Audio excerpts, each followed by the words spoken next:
Uma boa noite a todos, sejam muito bem-vindos a essa noite tão especial para todos nós.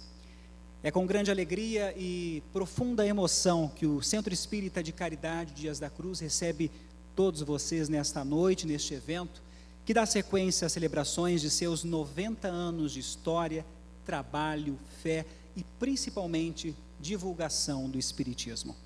Novas páginas se somam às tantas já escritas com dedicação, estudo e caridade, sustentadas pelo amor ao próximo, pela vivência do Evangelho e pela luz que permanece acesa há 9 décadas nesta instituição.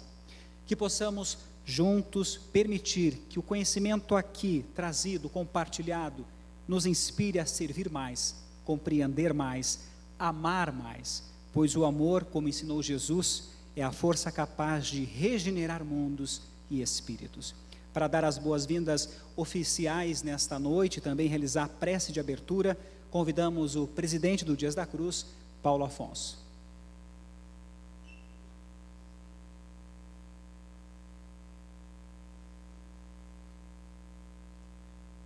Boa noite. Vamos procurar não falar muito. Primeiramente, bem-vinda, Luziane. Uma alegria para todos nós. Era bastante esperada a sua vinda aqui, confraternizar conosco, aprendermos juntos. Queremos agradecer ao Arthur, o Gilson, e agora não sei se é a Vitória, a Verônica. As duas são gêmeas, então eu tenho dificuldade. Muito obrigado, belo momento que vocês nos proporcionaram aqui. Acreditamos que esses 90 anos, sempre nós temos que lembrarmos de nossos desbravadores, de nossos bandeirantes do Espiritismo. Outro dia estava avaliando que nós temos algumas casas muito bem localizadas, muito bem estruturadas. A gente vai ver a Luz e Caridade de Soledade, Caminhos da Luz em Erechim. Nós vamos ver em Lagoa Vermelha, Terezinha de Jesus, alguns locais em que juntos, neste mesmo período, num prazo de uma diferença de 5 a 10 anos, essas casas foram construídas e permanecem muito firmes. Claro que aqui em Passo Fundo e região nós temos casas quase centenárias também, mas a gente fala dessas bem mais antigas, grandes, que surgiram nessas cidades quando era quase que vilarejo ainda, alguns lugares, pela pouca população. Então esses bandeirantes foram eles que iniciaram esse trabalho e a gente deve essa reverência a eles. A Casa Espírita é a nossa escola, é um local em que nós temos a oportunidade de aprender, crescer, curar as nossas almas, transformarmos-nos em anjos. Mas são, acima de tudo, 90 anos de divulgação do Espiritismo.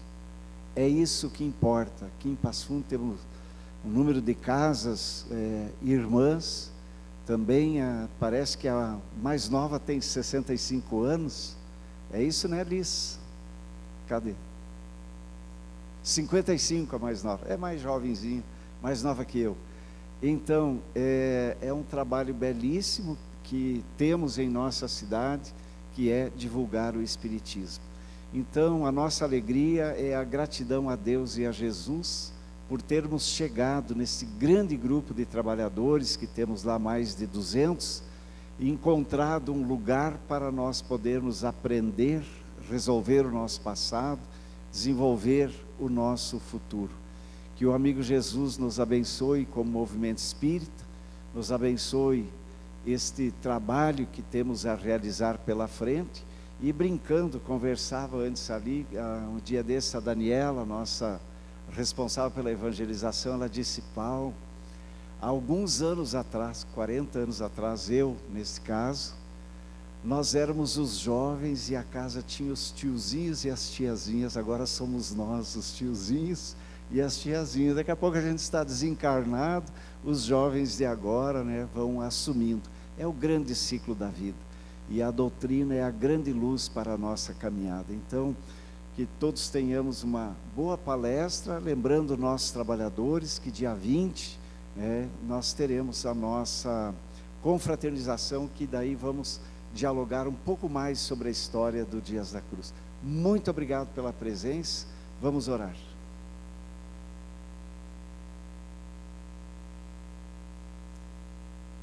Pensemos em Deus, pensemos em Jesus, com humildade em nossos corações, irradiando a alegria de podermos estar aqui reunidos em torno do Evangelho de Jesus e da doutrina que cada vez mais aprendemos a amar. Rogamos as bênçãos a todos que aqui nos encontramos, aos nossos irmãos que nos acompanham pelas redes mundiais, que os bons espíritos em teu nome, Jesus, possam nos inspirar, nos proteger, assistir-nos, atender-nos também em nossas necessidades espirituais. Que abençoe a nossa querida irmã Luziane e nos guarde sob teu amor, tua harmonia, tua paz, a tua proteção.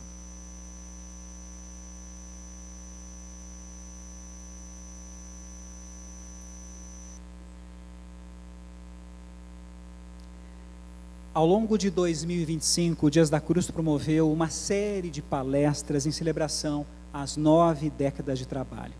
Em fevereiro, tivemos Cíntia Vieira, lá de Goiânia. Em março, Cristiane Beire e Raul Teixeira. Em agosto, Laudelino Risso, lá de Cascavel, do Paraná. Eulália Bueno, em outubro. Recentemente, Jorge Godinho, presidente da nossa federação, em dezembro. E hoje temos a felicidade de receber Luziane Bahia, da Bahia. Registramos aqui o agradecimento às instituições e também a todos os voluntários, colaboradores que ajudam e estão auxiliando na realização deste evento. Razão Info Internet, União Municipal Espírita de Passo Fundo, SD Live TV, Nona Região Federativa do Rio Grande do Sul, Rádio Uirapuru, Neiva Vaz Joias Finas, Floricultura Mil Flores, Livraria Espírita Antonina Xavier e aqui ao Colégio Notre Dame. O Dias da Cruz reforça e agradece essa parceria que vale ouro na divulgação da doutrina espírita.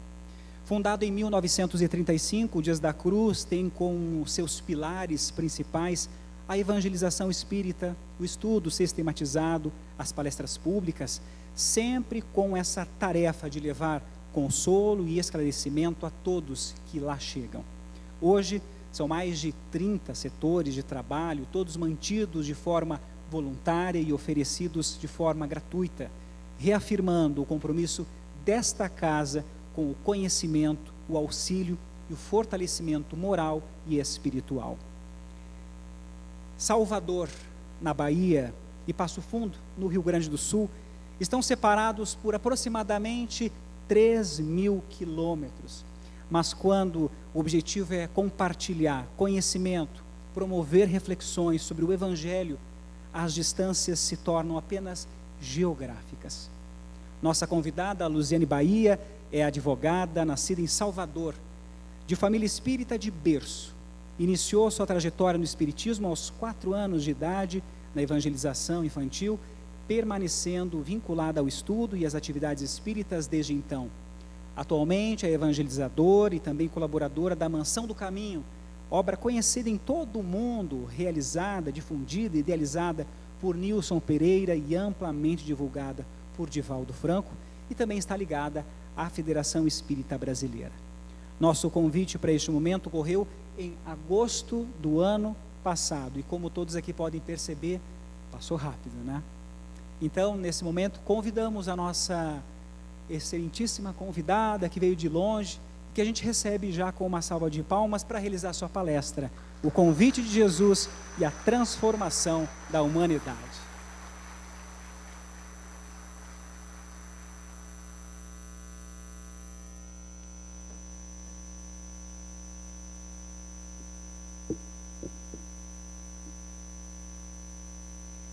Queridas irmãs, queridos irmãos, a paz do Mestre Jesus nos nossos corações. nós gostaríamos de agradecer a Deus imensamente por essa oportunidade de estarmos aqui unidos, vencendo qualquer tipo de barreira, para vincularmos os nossos corações e mantermos a chama do Evangelho viva sempre com cada um de nós. Cumprimentamos e agradecemos a todos que fazem parte dessa linda história do Centro Espírita de Caridade, Dias da Cruz, e cumprimento encarnados e desencarnados, porque é um trabalho de 90 anos, um trabalho árduo, que traz para a humanidade a sua contribuição no bem, na justiça, na bondade, no trabalho. Nós cumprimentamos e parabenizamos essa casa na pessoa do Paulo, presidente, mas também o Fábio, que compõe aqui a mesa, e todos os trabalhadores, porque este é um exemplo que faz com que mantenhamos firmes os propósitos e as motivações para darmos continuidade ao propósito do bem. E também gostaríamos de agradecer imensamente, também parabenizar os integrantes, os que estiveram aqui, do Grupo AVA, que trouxeram músicas tão lindas para o nosso enlevo espiritual, com magia, com brilho e com encanto. Então, o nosso momento aqui, particularmente, é de muita gratidão, por sentirmos, por sabermos que estamos entre irmãos, e assim tudo fica mais agradável, fica mais palatável. O Espírito Joana de Ângeles, no livro Vidas Vazias, capítulo 8, intitulado Sob Qualquer Aspecto. O Espírito Amélia Rodrigues, na introdução do livro Pelos Caminhos de Jesus. Bezerra de Menezes, numa mensagem intitulada Mensagem de Encorajamento, no livro Jesus e Nós. As 3 obras da psicografia do nosso querido tio Divaldo, eles falam no mesmo sentido, que Jesus é a resposta dos céus aos apelos aflitivos da humanidade. É uma frase que traz muito. Jesus ser a resposta dos céus significa que Ele é o enviado de Deus. Ele atende ao que Deus objetiva trazer à humanidade. Mas é a resposta dos céus aos apelos. Apelo é toda a rogativa mais profunda, mais doada, mais sentida. Apelar é implorar, é desejar com mais afinco, com mais intensidade. Então é um apelo da humanidade, mas não é qualquer apelo. É um apelo aflitivo. Dor, sofrimento, agonia, angústia, medo, dúvidas, impactos, desafios. Ora, Jesus simboliza essa resposta de Deus aos nossos clamores, aos nossos pedidos de alívio, de consolação, de permanência, de uma sanidade ou de uma orientação para seguros trilharmos o caminho da existência. Se olharmos o panorama no qual Jesus vem à humanidade, é um panorama de muita aflição. O povo hebreu que o recepciona traz na sua história a marca do sofrimento. Séculos, anos de escravidão. E de forma mais recente, no contexto da história da vinda do Cristo, 400 anos de escravidão em relação ao Egito. Libertando-se, movimentando a Páscoa como comemoração dessa libertação, mas na época de Jesus sob o jugo do Império Romano, que estendia o seu domínio sobre as terras, a ponto de se dizer que no Império Romano o sol não tinha a oportunidade de se pôr. O Império Romano que apresenta, como diz Emmanuel, no livro A Caminho da Luz, psicografia de Francisco Cândido Xavier, Roma que tinha a funcionalidade de trazer para a humanidade a contribuição mais evidente do direito, das regras, da justiça, mas também, notadamente, da família. Instituto basilar que abriga o ser, que conduz o ser nos primeiros passos da sua presença aqui na jornada da Terra. Tamanha funcionalidade, mas que foi ao longo das percepções materiais efêmeras, mediatas, perdendo o atendimento a esses objetivos e se confundindo numa grande vontade de amealhar poder, de estender-se territorialmente. E nós percebemos que mesmo diante de todos esses processos, nós conseguimos retirar contribuições salutares por conta dessa presença do bem e da bondade que vai consolidando o nosso propósito de apresentarmos-nos melhores ou de sorvermos das experiências o melhor. Na conjuntura de autoridade, foram criados os triunviratos pelo Império Romano. E o primeiro dos triunviratos, com Júlio César, Pompeu, Crasso, e que a gente da história começa a perceber a atuação desses triunviros, a forma de governar, mas que acabava sendo o domínio do César, do Júlio César, a estender a sua personalidade, regendo naquele contexto a sua autoridade. Mas, saindo através de um processo infeliz do palco da vida, esse primeiro triunvirato também estremece, porque os dois que deveriam dar continuidade não conseguem sustentar o que deveria ser um governo com uma certa regularidade ou organização. E aí é que advém o segundo triunvirato, onde a gente encontra Marco Antônio, Lépido e Otávio. Marco Antônio também com marcas significativas na personalidade, imprimindo estas influências no contexto do poder. Mas o destaque que tiramos desse segundo triunvirato é o reino ou governo de Otávio, que é interessante porque a história narra como sendo a Pax Romana, um contexto histórico em que tudo conspirava para algo mais suave, para algo mais positivo, mesmo que as percepções até o contexto ali e as consequências advindas não fossem adequadas, não fossem positivas.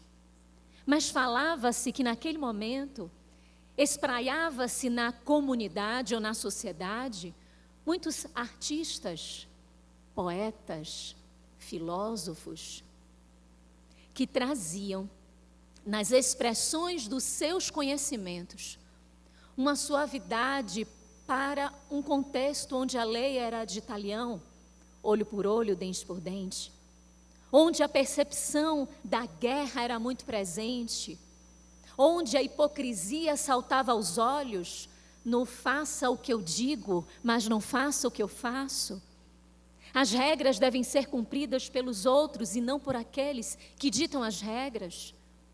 Era um contexto de barbárie, mas que esses espíritos que traziam no contexto da encarnação, essa poesia, esse canto, contribuíam para a suavização do contexto da história em que Jesus seria aquele recepcionado pela humanidade. Otaviano, Otávio, faz o seu governo, vai seguindo a sua autoridade, o seu poder. É um instante de alguns profetas começarem a se expressar. Se nós observarmos no Antigo Testamento, o último que trazia profecias era Malaquias, 400 anos mais ou menos antes do Cristo. Então nós temos um período intertestamento, ou o Novo Testamento e o Antigo Testamento, é um período que vai de um para outro sem a presença desses profetas, desses anúncios da espiritualidade, sem essas informações acerca do reino dos céus, para chegar o precursor de Jesus, João Batista, e começar a anunciar a vinda dele. E dizer que ele não era o Salvador, mas que ele vinha e anunciava a chegada daquele que era maior, daquele que vinha para nos libertar e que vinha para conduzir a humanidade num caminho seguro, onde não mais as alegorias e as ilusões fossem os ditames para as nossas perdições. É nesse contexto que nasce Jesus, a estrela maior, o sol, o rei triunfante. É nesse contexto que nasce o bom pastor, o pão da vida, o caminho da verdade e da vida, a luz do mundo. É nesse contexto histórico de tantas adversidades, contradições, um contexto de aparência, de ter ao invés de ser, que vem Jesus para trazer nas entranhas comportamentais o convite à humanidade. Jesus, como todos nós sabemos, nasce numa estrebaria, numa manjedoura, entre animais. Filho de uma mulher tão simples, pura, bela, que contava ainda com pouca idade quando tornou-se sua mãe. Filho de um homem honesto, trabalhador, digno, que contribuía para o contexto social no exercício do seu ministério, da sua atuação profissional, e que vai ser um direcionador para ensinar a Jesus o seu primeiro ofício. A primeira lição do mestre é a humildade, onde ele a sustenta do berço até o instante final, mostrando-nos que para onde quer que rumemos a direção dos nossos passos, a humildade se faz imprescindível para alicerçar a nossa história, porque sem ela a base de sustentação vai ruir. Ela é o primeiro degrau das bem-aventuranças. Bem-aventurados os pobres de espírito. É a humildade, o exercício desta virtude, de liberar-nos das nossas próprias amarras, para que daí possamos alçar voos significativos e expressivos. A trajetória do Mestre é pautada na grande lição, na lição de viver a mensagem do que ele trouxe. A sua mensagem não são palavras. O Evangelho de Jesus não representa palavras. As palavras, minhas irmãs, meus irmãos, foram uma forma presente de fazer perdurar exemplos tão sólidos, vivências tão expressivas, para que pudéssemos, nos dias de hoje, rememorarmos estes feitos e termos a possibilidade de, sobre eles, renovarmos-nos. Mas de nada adiantariam as palavras, se não tivessem a fundamentação, a base, o sustentáculo na vivência. Falamos de Jesus hoje, não pelo que ele disse, mas por quem ele é. Por jamais ele ter se apartado da humanidade, por mais que ainda algumas denominações religiosas afirmem que Jesus irá voltar, mas ele nunca foi. Ele nunca nos deixou. Como diz o Espírito Bezerra de Menezes, é sempre Jesus, antes, hoje, para todo sempre. Antes de nós sermos, ele já era. E essa presença do seu amor entre nós materializou-se naquele período dos 33 anos para sacudir-nos, pautando-se na segunda revelação, no projeto cunhado e estruturado por Ele mesmo, para que nós estivéssemos orientados e para que, debruçando sobre a primeira revelação, a revelação da justiça, das regras, das leis, pudéssemos iluminar tudo isso com o maior dos convites. O que é que Jesus nos pediu? O pedido foi um só: ama. O pedido foi um verbo: ama.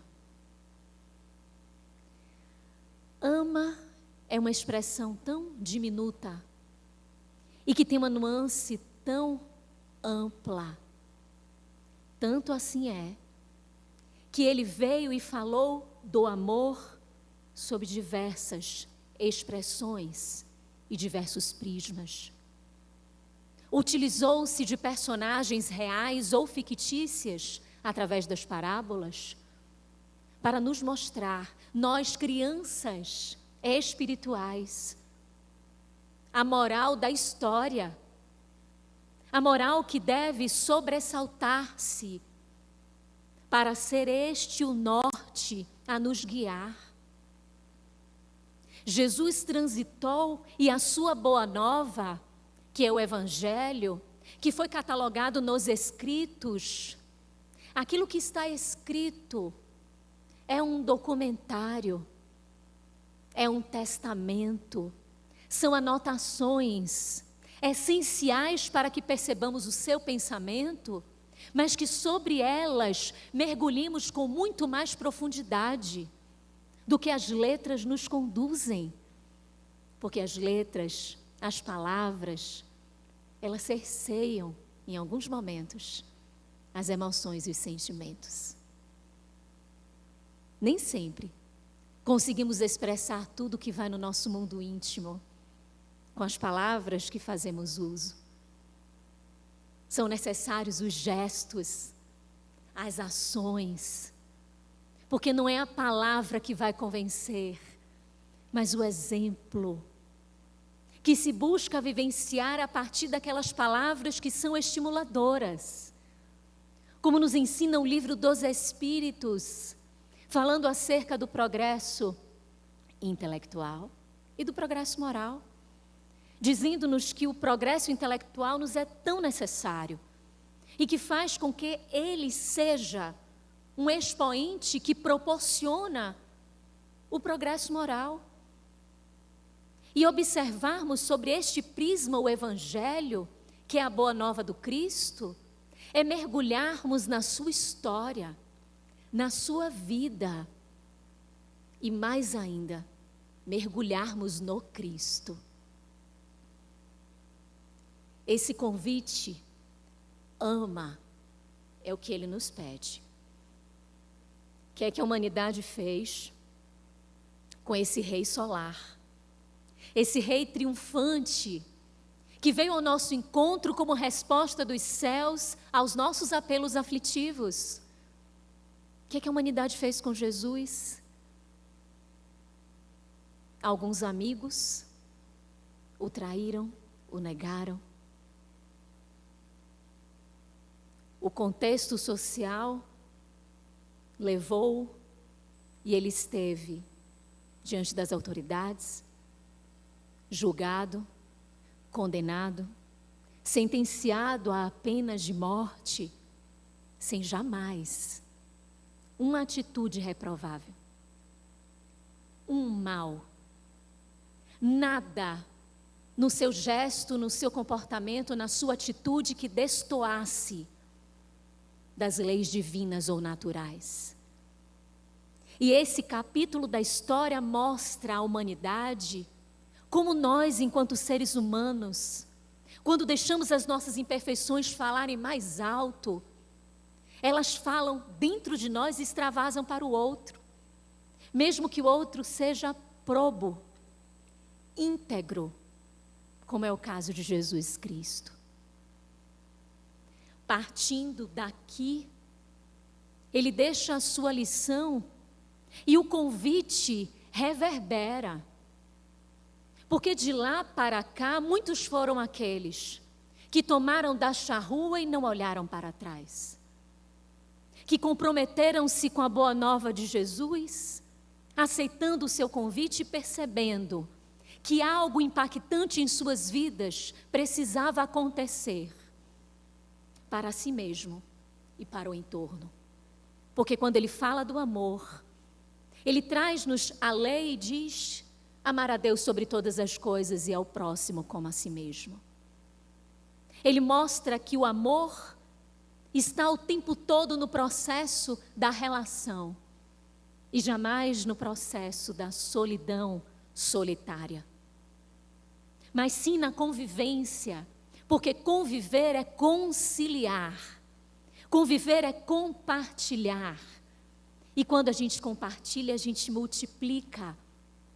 E quando a gente aprende a conviver, a gente apara as arestas e começa a entender por que estamos juntos, porque estamos inseridos num contexto de convivência.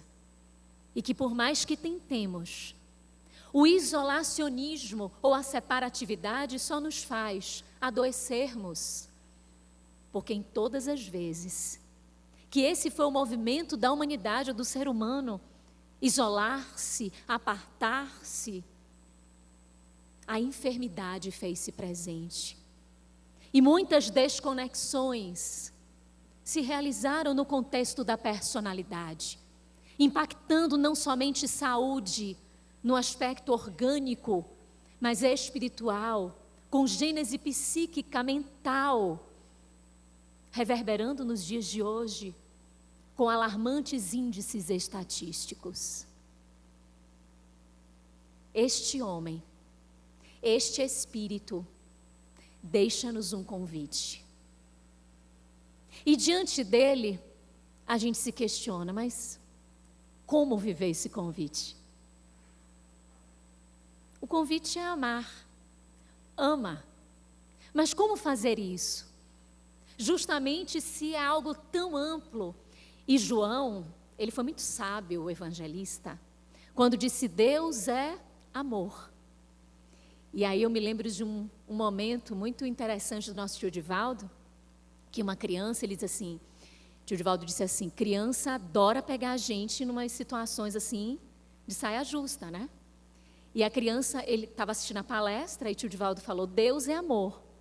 Quando terminou a palestra, a criança foi perguntar: e o que é amor? Aí tio Divaldo parou um pouquinho assim e pensou: é Deus. Amor é Deus. E aí a criança olhou para ele: ok, e saiu correndo. E ele disse: para mim não faz sentido nenhum. Deus é amor, amor é Deus, para mim tudo é a mesma coisa. Mas por que para ele fez sentido? E ele tentando entender essas nuances, mas é a nuance da verdade. João foi muito feliz quando cataloga Deus é amor. Porque não há outra forma de descrever o que Lázaro diz que a lei de amor é a lei de Jesus, ou os ensinamentos de Jesus, a moral do Cristo, em toda a sua inteireza. Como vivenciar este amor? Como conjugar este verbo em todos os tempos verbais, em todas as pessoas, que esta conjugação possa nos trazer. E aí a gente toma de uma reflexão que nos advém do Espírito Joana de Ângeles. Está nessa obra aqui, intitulada Sendas Luminosas. Essa é uma obra de 1997, mas ela foi relançada nesse ano, na véspera do aniversário do tio, no dia 4 de maio desse ano. Essa obra foi relançada, mantendo-se toda a sua, preservando-se todos os textos, todas as abordagens, todos os capítulos, e trazendo uma paginação, algo que tem tanta beleza gráfica, que demonstra a delicadeza daqueles que trabalham com a divulgação destas palavras que são salvadoras para o nosso coração. Nesse livro, de 1997, a benfeitora nos apresenta exemplos de convites dentro do convite do amor que Jesus nos faz. Ela não se predispõe com esses passos a exaurir o nosso caminho, porque como o amor é amplo, esse contexto não é exaustivo, mas exemplificativo. E ela traz nesses passos orientações sobre as quais nós temos oportunidade de meditar e nos direcionar para esse convite que é o amor, esse convite transformador. E os convites que a benfeitora coloca são convites para que nós, no contexto da humanidade, aceitando-os, façamos o processo de transformação. Do brilho da luz, do eclodir das nossas qualidades e da expressão desta evidência do Evangelho em nós, só que na materialidade dos fatos e dos acontecimentos. Ela nos traz um primeiro convite, dizendo-nos que é essa a oportunidade da gente buscar a vivência do amor. Que Jesus teria, através do seu Evangelho, nos convidado à liberdade do mundo íntimo, à liberdade interior. Libertar-se interiormente é vencer as algemas que nos aprisionam. E o que é que nos aprisiona? O passado nos aprisiona? Os nossos gestos equivocados nos aprisionam? Aprisionam porque temos consciência deles e nos sentimos envergonhados? Ou nos aprisiona porque nem mesmo identificamos? E quando a benfeitora descreve essa proposta do Evangelho para as nossas vidas, ela nos diz que é como se estivéssemos rompendo com as nossas próprias amarras, que não foi colocado por ninguém que está exterior a nós, mas nós mesmos, que criamos prisões, que nos encarceramos, impedindo o avançar. E ela traz um exemplo daquele encontro de Jesus com a mulher que equivocou-se, que adulterou as leis de Deus através do adultério conjugal. E naquele diálogo de Jesus com a mulher, o que ele lhe propõe? Porque ele apresenta para todos um convite à consciência de que atire a primeira pedra aquele que estiver sem pecado, estiver sem defecções, sem imperfeições, se efetivamente pode julgar, agredir, julgar, e de condenar. E diante disso, aqueles que ali estão vão depositando as pedras. E ele pergunta à mulher: onde estão os seus acusadores? Te condenaram? E ela diz: não. Ele diz: nem eu farei. E aí vem a mensagem de ouro: vá, vá, e não tornes a pecar. Diz a benfeitora Joana de Ângeles, esse verbo no imperativo, vá, é o comando dessa liberdade interior. Porque a libertação dos erros vai estar exatamente na continuidade do trabalho. Se nós nos predispomos ao trabalho, à transformação moral, a encontrarmos uma melhor versão de nós mesmos e paralisamos diante das nossas faltas, não encontramos o que estamos buscando. Desistimos, não perseveramos, paramos a marcha, porque aceitamos que aquela imperfeição ela é maior do que a nossa vontade de sermos melhores. E ela é maior do que a nossa fé, a nossa esperança em Deus e no próprio Jesus, que disse que seríamos capazes de fazer o que Ele fez e muito mais. Então esse vai, não tornes a faltar, não é simplesmente não vou errar nunca mais. Ivone Pereira, em O Consolador, escreveu, uma das perguntas a que ela respondeu, ela anotou nessa revista de perguntas e respostas, nas quais ela participava, sendo entrevistada, ela respondeu que ela não se permitia mais equivocar-se. E se lemos isso apressadamente, pensamos, mas quanta audácia da Dona Ivone. Imaginar que não cometeria mais equívocos. Mas ela não falava que não iria mais cometer equívocos nunca. Mas diante das faltas conhecidas, das imperfeições identificadas, ela buscaria não mais cometer o erro, porque aí seria reincidir. E aí seria recalcitrar naquilo que já sabe que não é adequado, que não é viável. Então essa libertação interior é esse diálogo nosso com os nossos próprios equívocos.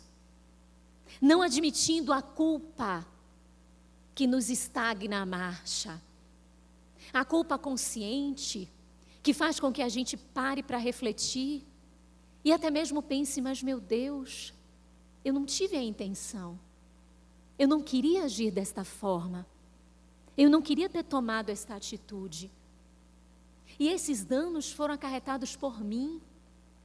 Mas como eu fui invigilante, essa sensação de remorso, de algo que foi feito por nós e que não era correto, esse processo de reflexão é um processo natural que vai nos conduzir àquilo que Allan Kardec anota no capítulo 7º da primeira parte do livro Céu e Inferno, no item 16 dos 33 itens do Código Penal da Vida Futura. Arrependimento, expiação e reparação. Para que a gente se arrependa, tem de ter consciência daquilo que fez. Se nós ficamos presos observando, eu não deveria ter feito, mas mesmo com o conhecimento que eu tenho do Evangelho, das anotações inspiradoras do bom proceder, mesmo assim eu me permitir essas faltas, se eu fico girando neste mesmo ponto, eu trago para mim sofrimento e não saio na marcha da vida. Eu não vou, eu estagno. E na lei do progresso, minhas irmãs, meus irmãos, todas as vezes que paralisamos, que impedimos a marcha, o curso, leiamos sofrimento, dor. Porque esta vai ser a ferramenta que está dentro do processo natural, está dentro do amor de Deus por nós, para nos fazer movimentar as alavancas internas que estão paralisadas pela culpa. Então, para amarmos, diz Joana, Jesus nos convida, através do seu Evangelho, a nos libertarmos. E o Evangelho de Jesus diz o quê? Bem-aventurados os misericordiosos, porque obterão misericórdia. A misericórdia, na sua etimologia no latim, expressa miséria do coração, ou trazer a miséria do outro ao coração. Joana de Ângeles, nesse livro Sendas Luminosas, traz um conceito muito proveitoso, distinguindo miséria de compaixão, dizendo que misericórdia de compaixão, dizendo que misericórdia é aquele ato que nós postamos diante dos erros, e compaixão é o gesto que apresentamos diante das dores. Mas mesmo fazendo esse esclarecimento, ela mesma diz, mas aquele que está em dor, muitas vezes advém do erro, e aquele que está no erro tem sobre si uma dor. Então o movimento de misericórdia e de compaixão é o exercício que o Evangelho nos propõe, e nesse momento, no primeiro passo, é o exercício para conosco, para nos libertarmos e não ficarmos aceitando as sugestões mentais que nos advêm quando estamos no trabalho do bem. Mas por que você? Por que através de você? Tem tanta gente, outros não podem realizar. Precisa ser você? Não vai lá hoje não. Tem tanta gente já fazendo essa tarefa. Precisa que você desempenhe? Neio Lúcio, no livro Alvorada Cristã, psicografia de Chico Xavier, traz uma historinha do pior inimigo e vai mostrando essas sugestões mentais para o trabalhador do bem, onde os visitantes são a ignorância, a calúnia, a maldade, a discórdia, a preguiça, a vaidade, até chegar ao desânimo. E no desânimo ele cede, porque as sugestões não vêm só no aspecto mental. O desânimo, a palavra mostra esse sufixo é negação. Ânimo, ânima, vida, negação da vida, desânimo, apatia, sem vontade de viver. O desânimo entranha o coração, a paixão, a vitalidade e torna o trabalhador apático, paralisando os seus gestos que são libertadores não somente para a humanidade, mas para si. Nesse processo de ser contribuinte da saúde pessoal e alheia.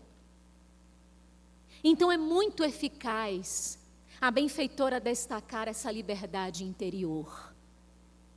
Mas ela nos traz o segundo passo, respaldando-se, sustentando-se nesse primeiro objetivo, que ao nosso ver é o ponto fulcral da nossa existência.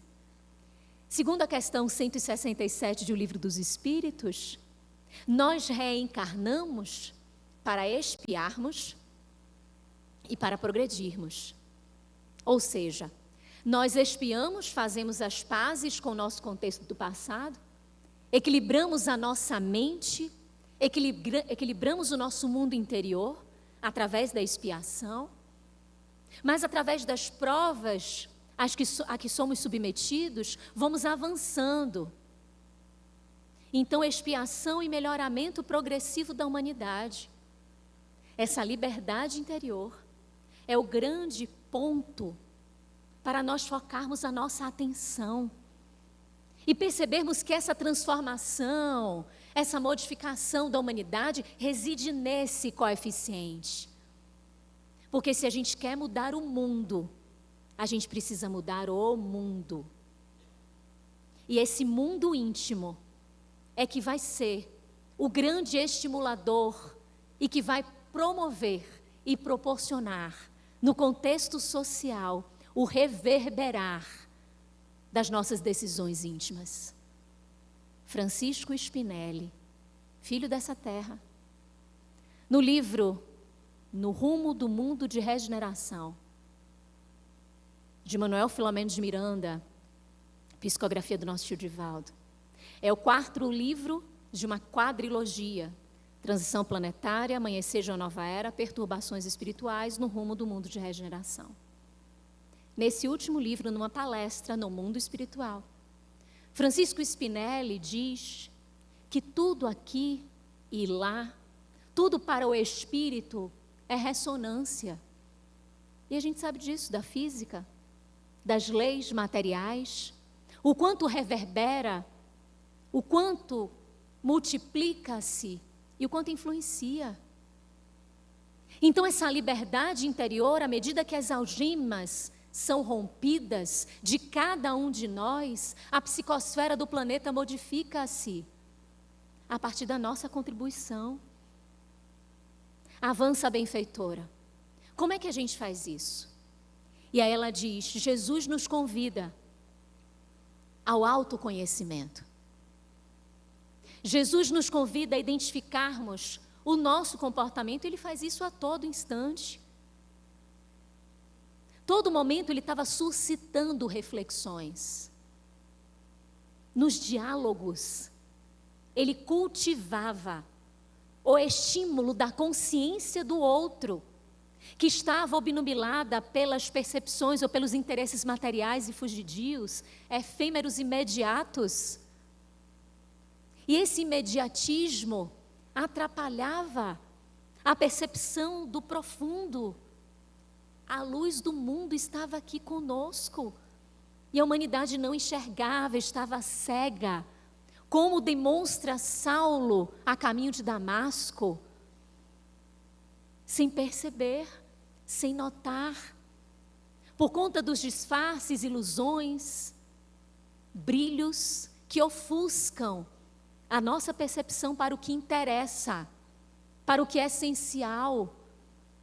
Então, essa proposta de Jesus para o autoconhecimento, o Evangelho, vivê-lo ou observá-lo, é mergulhar nesse convite.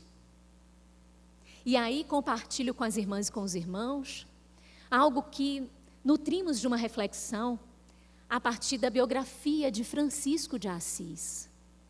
Francisco de Assis, esse grande êmulo da caridade, seguidor de Jesus, um grande expoente, e apresenta-se quase unânime no planeta, porque independente das vertentes religiosas, ou até mesmo as pessoas sem religião, admiram Francisco de Assis, os seus passos, a sua história. E num dia em que ele meditava no Monte Alverne, ele foi surpreendido pelo único companheiro que ele havia autorizado a estar com ele naqueles dias de reflexões. Era o Frei Leão. E o Frei Leão surpreende Francisco, desobedecendo inclusive as suas regras, que não era para ele ultrapassar o instante meditativo do Pai Francisco, mas assim fazendo, Francisco o traz para o seu lado, para que a reflexão também com ele seja compartilhada. O que Frei Leão observou? Que no meio da vegetação estava Francisco, rendendo graças aos céus, mas olhando para o alto e fazendo uma pergunta: quem é você? Quem sou eu? E ele repetia a pergunta: quem é você? Quem sou eu? Frei Leão entendeu que aquele diálogo era Francisco com Deus e Francisco consigo mesmo. Francisco ficou meditativo por muito tempo e depois compartilhou a sua reflexão com Frei Leão. Frei Leão, quando eu perguntei a Deus quem é você, eu senti-me envolvido por uma presença imensa que me tomava por inteiro, que repletava cada espaço deste ambiente. É como se eu estivesse mergulhado neste Deus. Eu me senti tão enlevado, tão protegido, tão abençoado. Mas no momento em que eu perguntava, quem sou eu? É como se toda aquela condição repleta esvaísse de mim. Era como se tudo se apartasse de mim e eu ficava sozinho. Então eu repeti a pergunta, quem é você? E recebi o preenchimento. Mas quando eu perguntava quem sou eu, o vazio era a predominância. Frei Leão ficou sem entender. Mas Francisco, na sua sabedoria da vivência do Evangelho, compartilha com Frei Leão e com todos nós o que ele tinha percebido daquele processo de conhecer a si mesmo. Quando ele perguntava quem eu sou ou quem sou eu, ele disse para o Frei Leão que adivinham respostas que traziam para ele ainda a marca do seu próprio orgulho.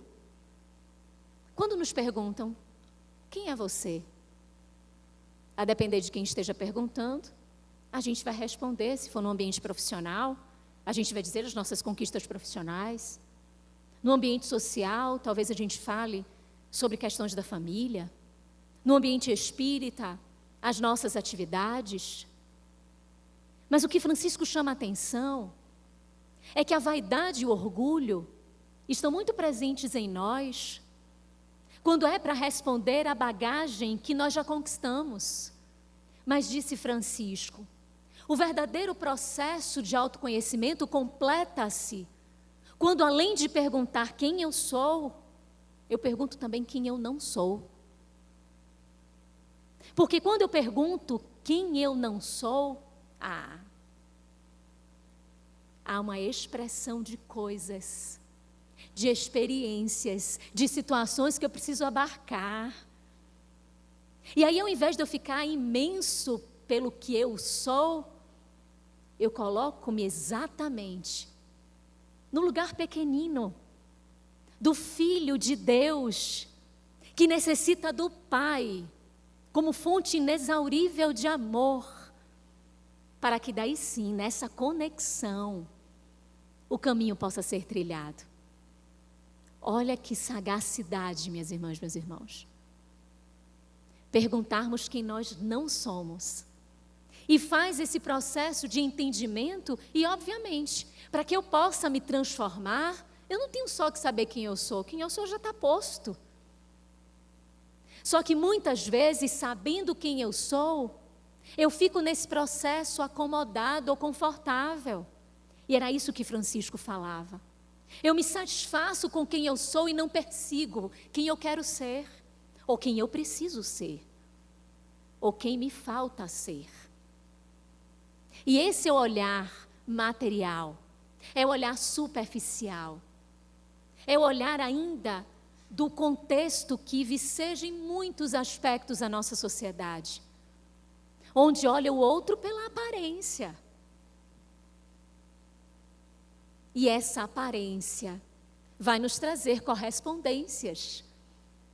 Mas com a convivência percebemos que aquela aparência não trazia bons frutos. Ou traziam outros frutos que não foram identificados por aquele contato mais superficial. Então esse autoconhecimento, que é o convite que Jesus faz através do seu evangelho, é essencial para que a transformação advenha, não como um movimento de, eu sei que eu tenho de fazer, mas o que é que eu estou fazendo para tanto? E aí vem o desenvolvimento de mais um convite, mais outro convite de Jesus, porque Ele nos convida a identificarmos-nos, mas Ele destaca que é importante a identificação nossa com o Deus interno. Quando é que Ele faz isso? Lembra daquela parábola em que o Senhor, que o reino dos céus equivale a um Senhor, que distribui os seus talentos para os funcionários, 5 para um, 2 para outro, 1 para o terceiro. Sai em viagem, quando retorna, aquele que tinha recebido 5 multiplicou e devolve 5 a mais, então devolve 10. O outro devolve 4 e o outro, o terceiro, tinha enterrado o talento.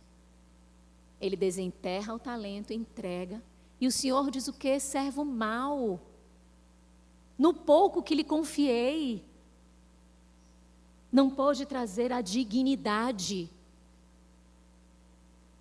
Talentos que precisam ser descobertos por nós, identificados para que esses talentos contribuam com a nossa superação das nossas faltas.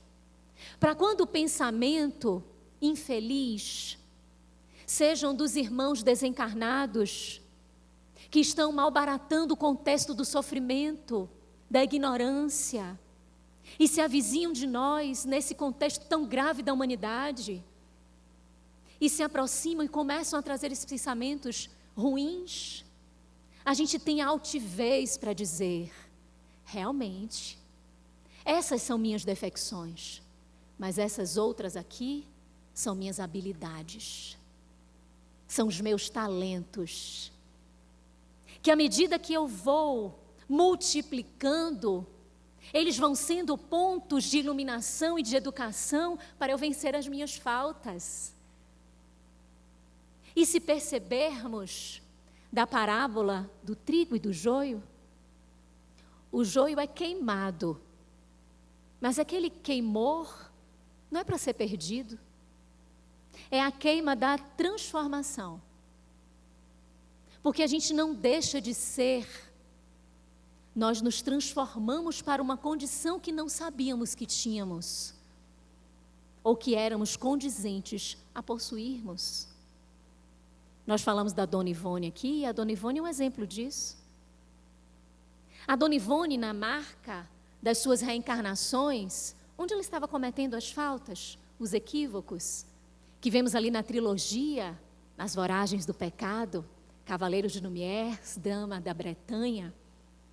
identificamos a Dona Ivone com uma característica muito forte, que ela usava para as coisas erradas. Encantadora. A Dona Ivone era encantadora. Ela conquistava, ela envolvia. No momento em que ela está nas defecções, aquele encantamento está sendo talento enterrado. Ela tem o talento, mas ela estava enterrando o talento. No momento que ela desperta, que é projetada a reencarnação dela como Ivone do Amaral Pereira, e que ela vem trazer o brilho que nos trouxe, ela desenterra esse talento. E muitos espíritos que se avizinhavam da Dona Ivone, querendo perseguir encarnados, obsidiar, influenciar, maltratar, eram persuadidos pela Dona Ivone. Eram conquistados, eram encantados.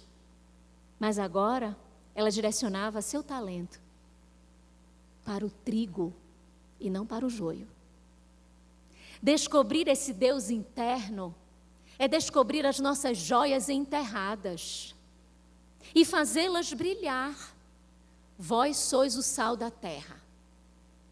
Sal é o tempero do alimento, mas também a conservação.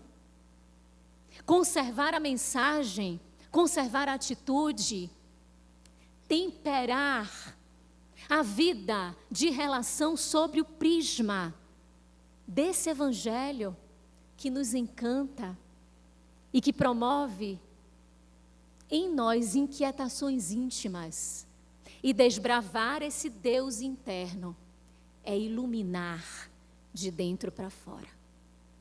Mas Jesus nos convidou, segundo a benfeitora, a também buscarmos a verdade para além dos templos.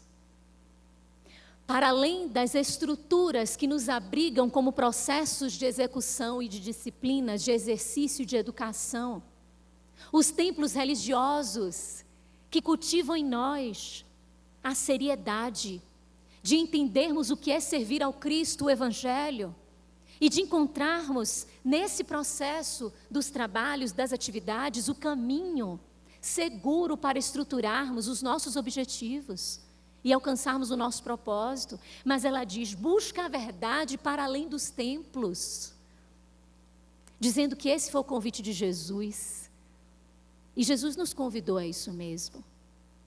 Buscar a verdade para além dos templos. No seu diálogo com a mulher da Samaria, ela pergunta, onde eu devo adorar a Deus? Lá no templo de Jerusalém? Ou aqui no de Garizim ou Garazim? E ele diz, nem lá, nem cá. Porque o templo é onde? O do coração. Onde todos esses templos físicos são estimuladores para que não desconectemo-nos desse templo interior. Buscar a verdade para além dos muros.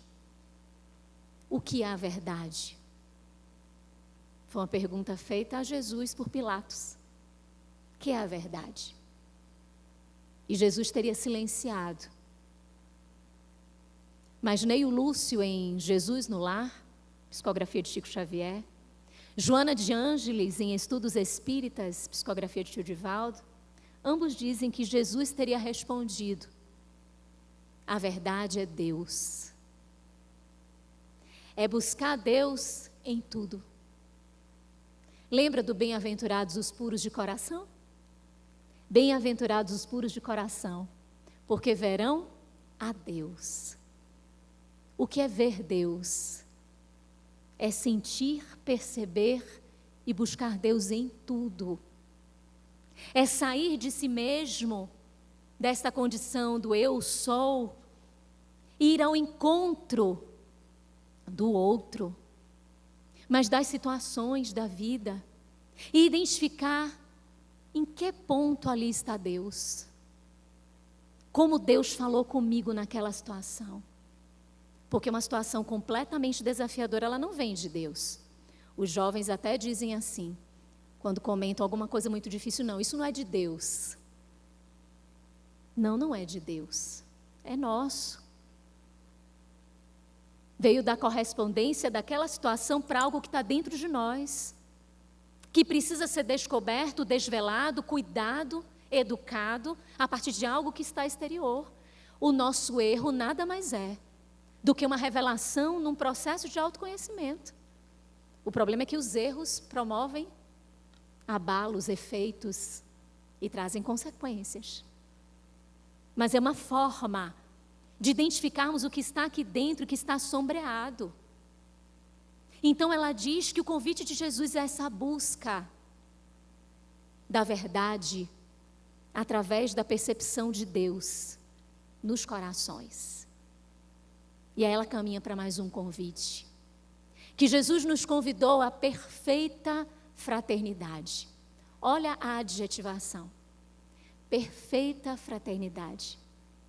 Os Espíritos não colocam adjetivações sem sentido. Lembra lá da questão 893?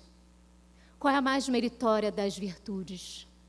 A mais desinteressada caridade. Ah, mas a caridade não é meritória? A mais desinteressada caridade.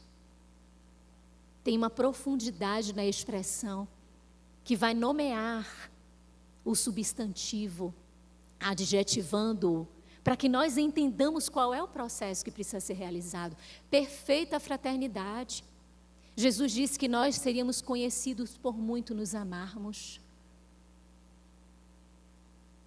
Como está a nossa relação de fraternidade?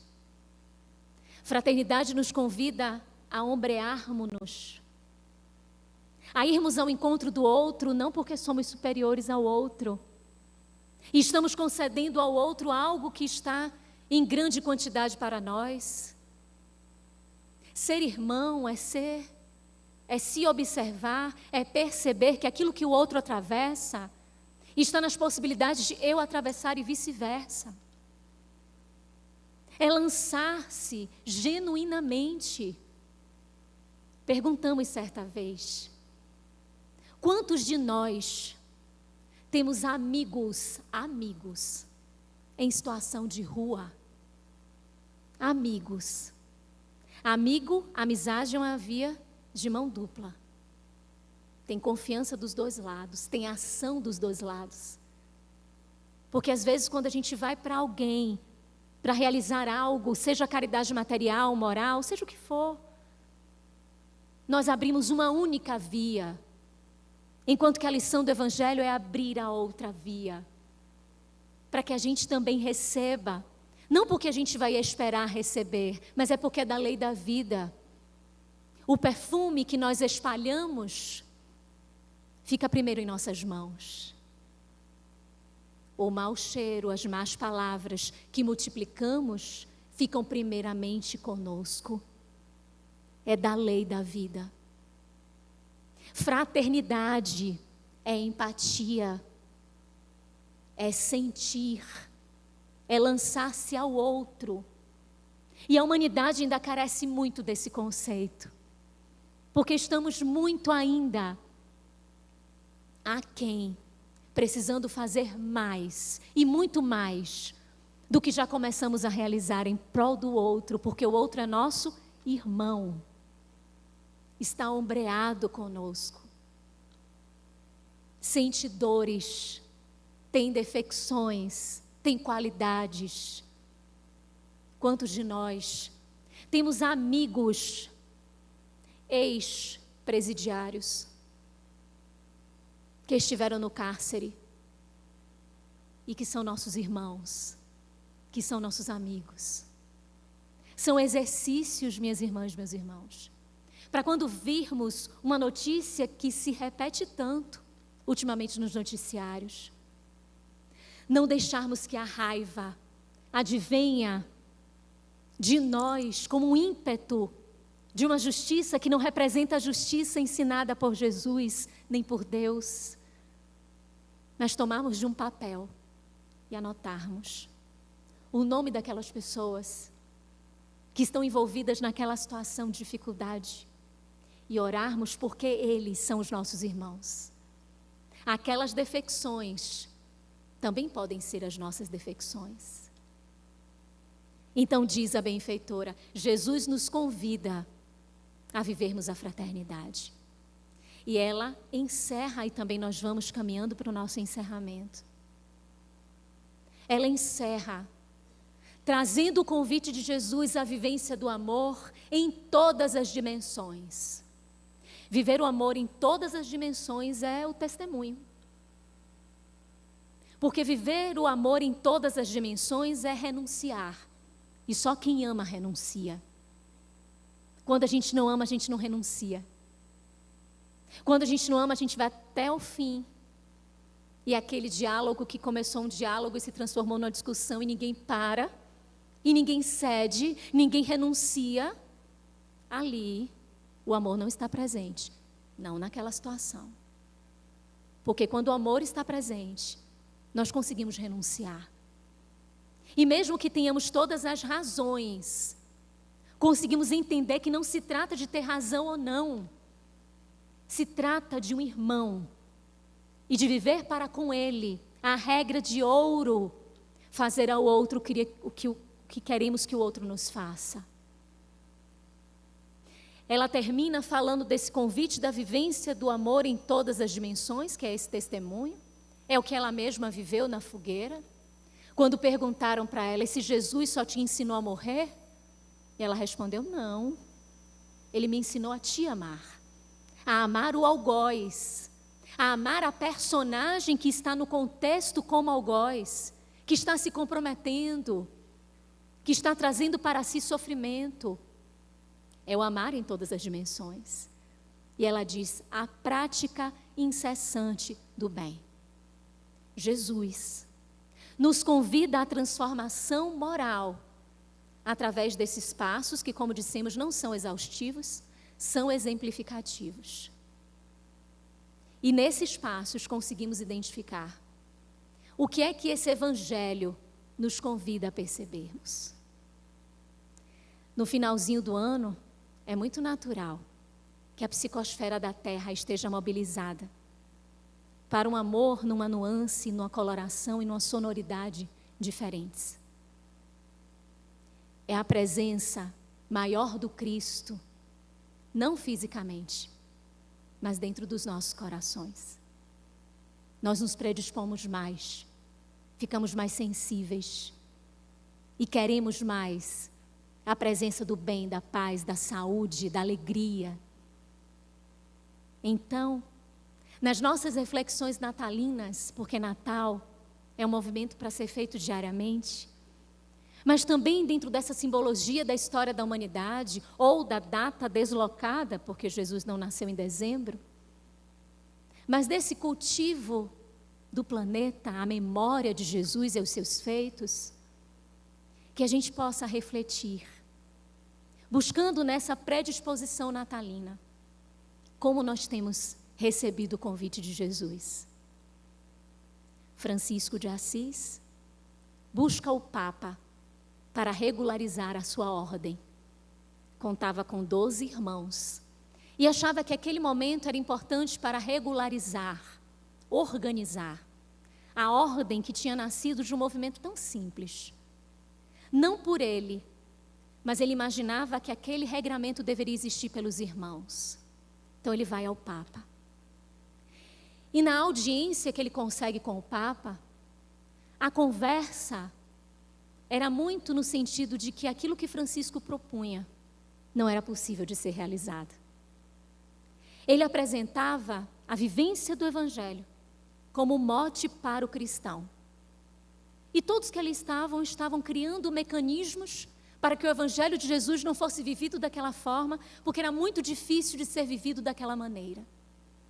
Francisco ouve vários relatos e ele deixa uma pergunta, que é essa pergunta que eu gostaria de deixar aos nossos corações, como motivação para fazermos algo mais, para fazermos ainda mais do que realizamos.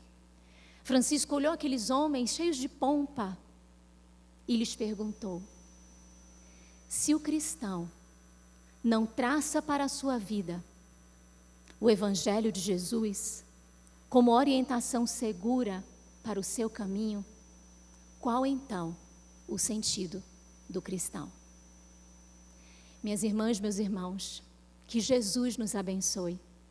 Que nesse Natal estejamos ainda mais vinculados, estreitando os laços, lembrando-nos sempre de que o amor é o antídoto, é a libertação, é Ele a grande solução. Muita paz aos corações de todos nós.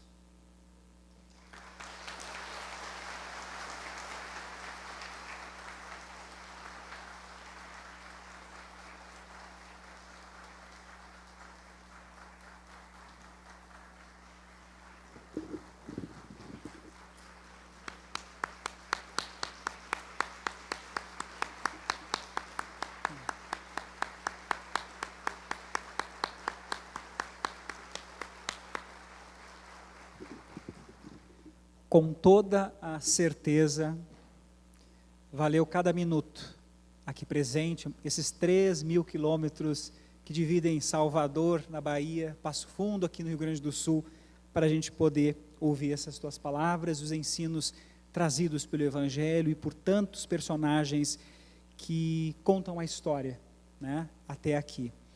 Com certeza ainda espíritos tão imperfeitos, mas somos ainda caminhantes nesse caminho de regeneração, onde o trabalho é unicamente com nós mesmos, domando as nossas paixões, as nossas particularidades, mas sabedouros de que a felicidade que tanto almejamos é possível, basta que acreditemos nos exemplos que a gente tem ao longo da história. O nosso agradecimento mais uma vez a todos os voluntários aqui presentes, o pessoal da Livraria Espírita Antonina Xavier, os voluntários que durante toda a semana e durante toda essa programação ao longo de 2025 estiveram com a gente, porque a gente sabe que dá trabalho, não é fácil montar uma programação, mas quando todos se unem, os trabalhos são realizados e a mensagem da doutrina e também dos ensinos do Cristo, né, chegam aonde a gente deseja. Também a Razão Info Internet, a União Municipal Espírita de Passo Fundo, SD Live TV, a 9ª Região Federativa do Rio Grande do Sul, a Rádio Uirapuru, Neiva Vaz Joias Finas, a Floricultura Mil Flores, a Leax Livraria Espírita e também ao Colégio Notre Dame. Nós convidamos agora o Bruno, que é responsável pelo setor de palestras da casa, então para fazer também as suas considerações e a nossa prece de encerramento. Boa noite, Luciane, boa noite, muito obrigado.